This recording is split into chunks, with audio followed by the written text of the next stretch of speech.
La ventana del cine con Carlos Marañón, director de Cinemanía. Carlos, ¿qué tal? Buenas tardes. Hola, Roberto, buenas tardes. Así que si te hubiéramos dado la pista que no habías escuchado desde ahí, desde el otro lado de la pecera, de que el personaje que estábamos buscando con Carlos Iribarren era, además de todo lo que te he dicho, era protagonista de un par de películas. Es que tampoco sabíamos que era protagonista. Sabíamos que había trabajado en cine, y no sabíamos si era directora, actriz, pero bueno, que era protagonista de dos películas que empezaban con...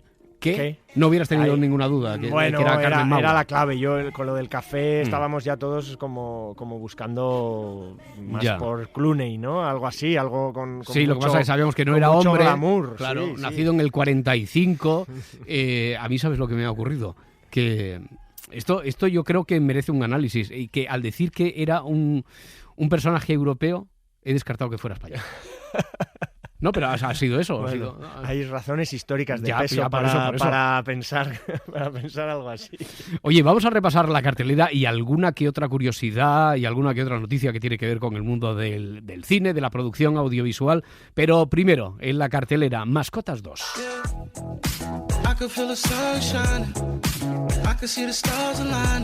Llega esta semana la segunda parte de la película animada sobre la vida secreta de nuestras mascotas. You've been so stressed lately, but this vet is going to help you.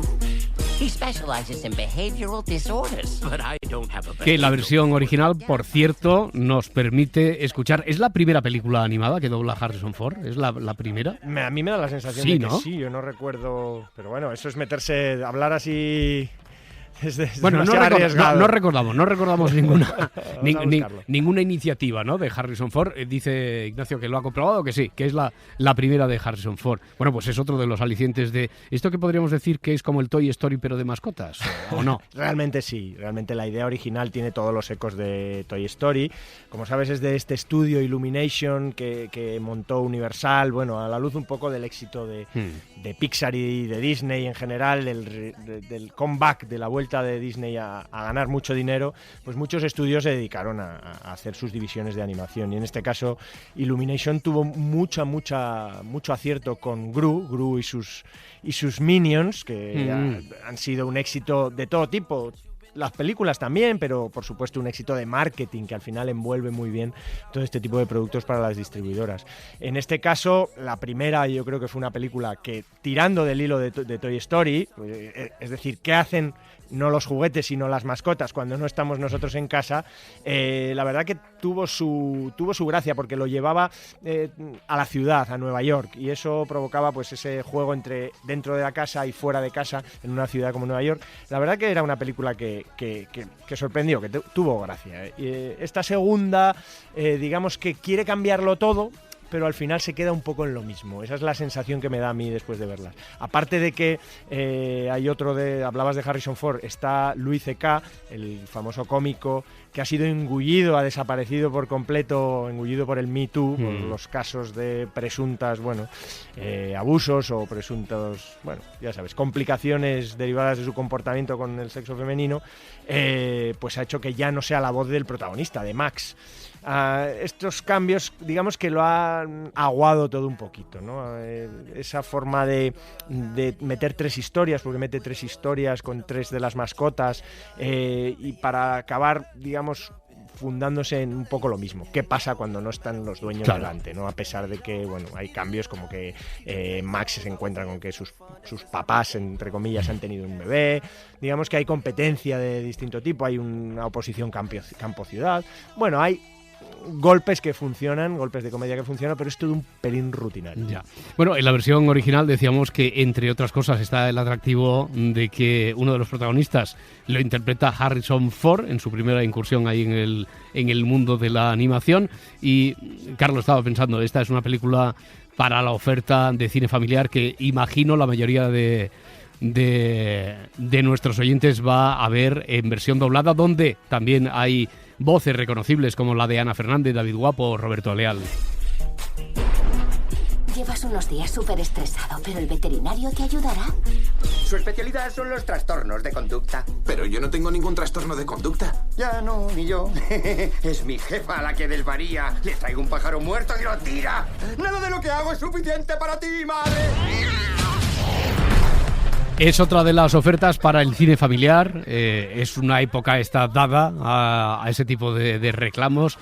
La semana pasada, por ejemplo, estuvimos hablando y después, el jueves, recibimos aquí a Toni Acosta y a Santiago Segura, protagonistas de... Ha sido un bombazo, ha ido muy bien, en un arranque espectacular, ¿no? En taquilla. Se lo dijimos a ellos y ellos no acababan, ¿sabes? Que venían aquí con el peso del pesimismo que parece que han de llevar, porque digo, si pienso que va a ir espectacular, a ver si me va a traer mala suerte. Y ha ido espectacular en taquilla, ¿no? Las expectativas ha ido muy bien, sí, con muchísima competencia, porque la verdad que ahora mismo la gente pide mucho películas para ir con los niños, con la familia, y la competencia es atroz, ¿eh? Hay películas de más de 4 millones de espectadores por ahí en lo alto que siguen llevando todos los fines de semana a muchísima gente, así que haber entrado en el top 5 ya era bastante, con muy buena taquilla. La semana pasada también estuvimos hablando aquí del auge de los documentales, no solo en pantalla grande, sino que además promovidos muchos de ellos porque tienen el escaparate de las plataformas. Bueno, también se estrena un nuevo documental, en este caso, esta vez deportivo,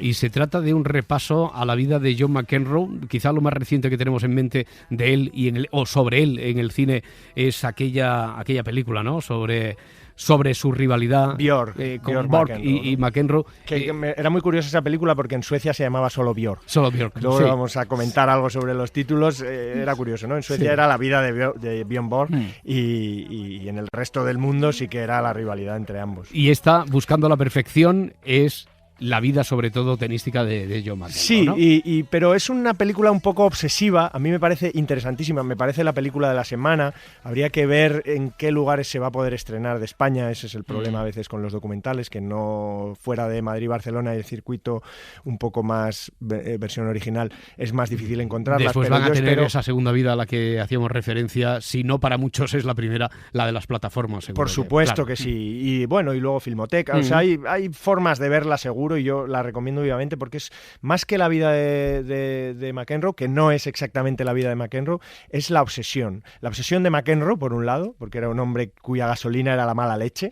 Los que lo recuerden van a disfrutar porque es un icono para ciertas generaciones que nos gusta el deporte, ¿no? Y los que no lo conozcan van a alucinar, como un tío con ese mal café, por no repetir la mala leche, vamos a pasar al café, llegaba a enfrentarse de esa manera al árbitro, al público. Era muy espectacular. Pero era espectacular, no lo más ejemplar, porque ahora me vas a contar la historia de quien recopila y rueda todo ese, y qué obsesión le llevó a rodar todo ese material, buscando algo que pudiera servir de camino de enseñanza a los alumnos de escuelas de tenis. Yo era uno de los alumnos de escuela de tenis en aquella época y estaba jugando en esos ámbitos en los que ya empiezas a jugar alguna temporada, algún verano con la federación, y lo único que nos decían, y si aparecía siempre McEnroe, era que no era un ejemplo a seguir. Es decir, que no había que ganar como ganaba McEnroe, que no había que protestar como protestaba McEnroe, que no había que ser maleducado como era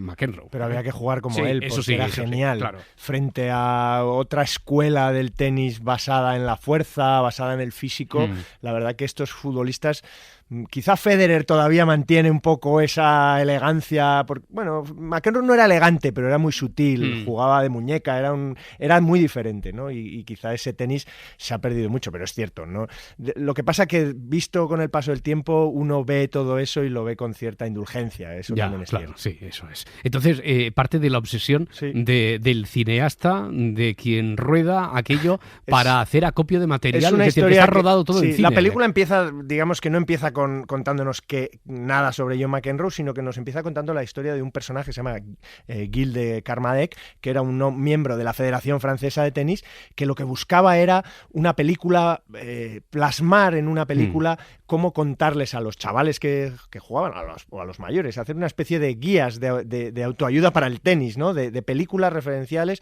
para poder jugar, mejorar tu técnica, ¿no? Y de eso surgió la pulsión de una persona por rodar todo lo que podía, y en cine además. Y este señor empezó a rodar horas y horas y horas y horas de Roland Garros. Esto se lo encuentra un cineasta y, claro, a partir de aquí construye dos historias. Una, la de este obseso por encontrar la imagen pura del tenis, tenis, y otra la de el personaje más cinéfilo o más cinemaníaco que podías encontrar en esas grabaciones. Y encuentra las grabaciones y las persigue y nos las pone, y así la película va avanzando, de este John McEnroe, sobre todo en su año clave, que fue 1984, que curiosamente fue el principio de su fin como campeón. Nice guys don't win in this game. Basically, it's a sport for killers. John McEnroe always finds a way to win. Buscando la perfección, la historia de dos obsesiones unidas en un mismo plano.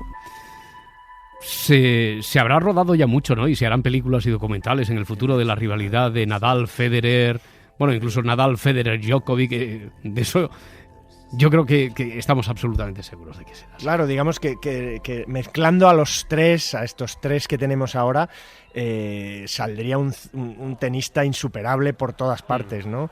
Pero no somos conscientes, estamos tan mal acostumbrados por estos tres grandes genios, que no somos conscientes de que en los 80, en los 90 había tenistas más, digamos, más mundanos, más humanos, más a nuestro nivel, que ganaban un campeonato de vez en cuando, pero que no era el arrase que tienen estos tres, ¿no? Y en este caso yo creo que es súper interesante ver cómo se movía, porque el tenis sí que es verdad que en esencia sigue siendo lo mismo, las raquetas quizá han cambiado, pero no mucho más, ¿no? Y sí que ahora hay más velocidad y más fuerza, pero en este caso a mí me parece una película de verdad genial, porque el tipo era genial porque tenía muy mal genio, y genial porque realmente tenía genio de artista, ¿no? Esta es la película documental. También llegan esta semana un par de comedias francesas con cierto acento español.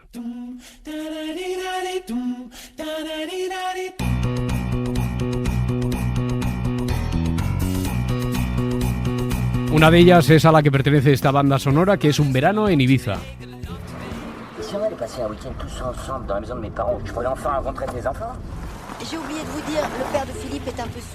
En versión original en francés y versión doblada.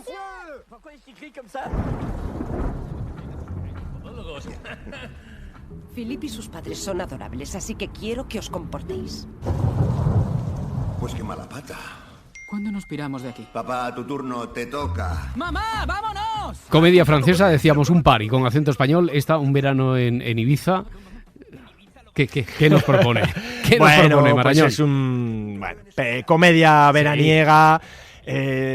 Lo fía todo a la comicidad recordarás a Christian Clavier, que es un cómico, digamos un actor de comedia francés. Lo recordarás, es el actor de Los Visitantes. Sí, Los Visitantes no nacieron ayer, hacía dupla con Jean Reno en los años 90 y es un actor en Francia absolutamente reconocible, que ya es un personaje, vendría a ser un Paco Martínez Soria modernizado, ¿no? Y aquí lo que hace, digamos, no están ridiculizando a la gente del pueblo como podía hacer en su momento Paco Martínez Soria, sino que se ridiculiza un poco al pequeño burgués, ¿no? A ese burgués que no sale nunca de su digamos de su confort, de su zona de confort, y que en este caso sí lo hace por amor a Mathilde Sagnier, una actriz estupenda, y a la que quiere que sus hijos, que los hijos de su nueva novia, pues le caigan bien o caerle bien a ellos, y entonces decide ir con ellos a Ibiza, y allí lo que se juega es a la comedia de equívocos, a la comedia del contrario, ¿no? Pues un hombre muy de derechas, un hombre muy conservador, muy burgués, pues se ve metido en una juerga continua, ¿no? Ecologismo, vida nocturna, mucha música tecno, todo lo que te puedes encontrar. Bueno, digamos que es piloto automático, pasarlo bien un rato en el cine sin más intención, y al salir pues prácticamente olvidarla, a poco que te sientes en una terraza a tomar algo, pero bueno, no molesta. Digamos. Bueno, claro que no. Para los amantes de la comedia francesa, decíamos que hay partida doble y con acento español, Lola y sus hermanos. Pierrot, qu'est-ce que tu fous? Rappelle-moi, s'il te plaît. Alors? Répondeur. Ah non, mais c'est pas vrai, c'est bien ton frère, ça, hein? Parce que c'est pas ton frère, peut-être? Oui. Y en versión doblada. ¿Dónde andas? Llámame, por favor. ¿Y bien? El contestador. Vaya, no me lo creo. Qué típico de tu hermano. Ah, porque no es tu hermano acaso.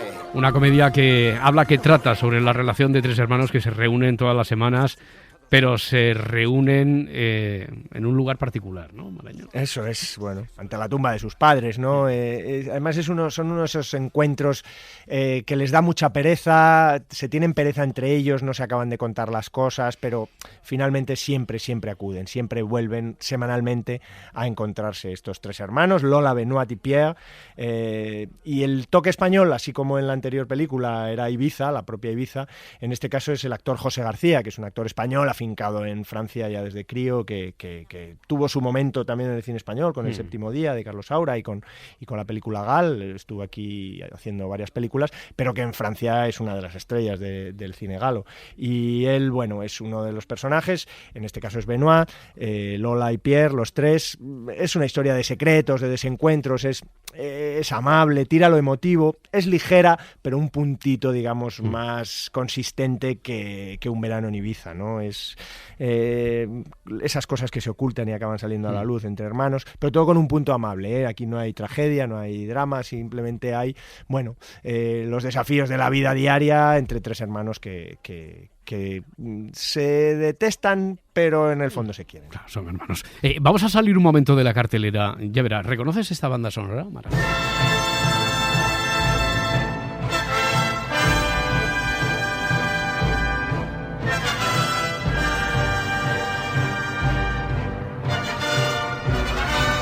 Te quiere sonar, huele a ¿no? western, ¿no? Huele a Centauros del Desierto. Bueno, a ver, Centauros del Desierto. Si estuviéramos en Estados Unidos, pensarían que si damos este título como bueno de la banda sonora, estamos equivocados. Es que la semana pasada estuvimos hablando, creo que antes lo comentabas, de la traducción de los títulos.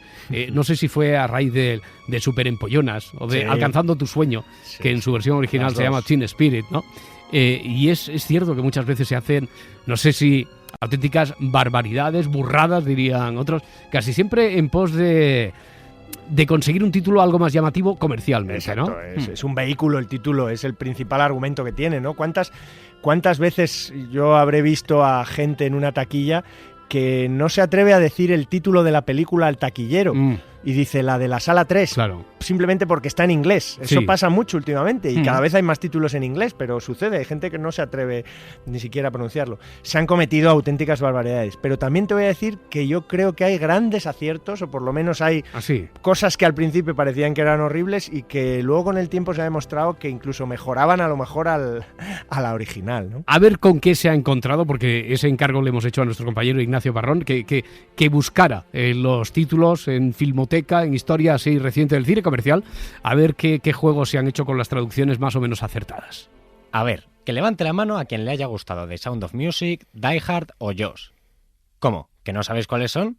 Claro que sí. Lo que pasa es que hay algunas traducciones de títulos que están tan mal hechas que te hacen preguntarte en qué coño estaría pensando el traductor. En su día, Sonrisas y Lágrimas le ganó la partida a El sonido de la música como traducción de The Sound of Music. Supongo que porque pensaban que no tenía gancho. Igual que Duro de Matar, que es como se traduce Die Hard, y no La jungla de cristal. En el caso de Jaws, que tendría que haber sido Mandíbulas, hay que reconocer que tuvieron bastante criterio a la hora de titularla Tiburón. En España es habitual cambiar los títulos para dejar claro al espectador qué tipo de película estamos viendo. Pasó con Eagle Eye, que en vez de traducirse como Ojo de Águila, es La conspiración del pánico, o de Parent Trap, que, por suerte, en vez de nombrarse La trampa de los padres, nos dejó uno de los títulos más icónicos, Tú a Londres y yo a California.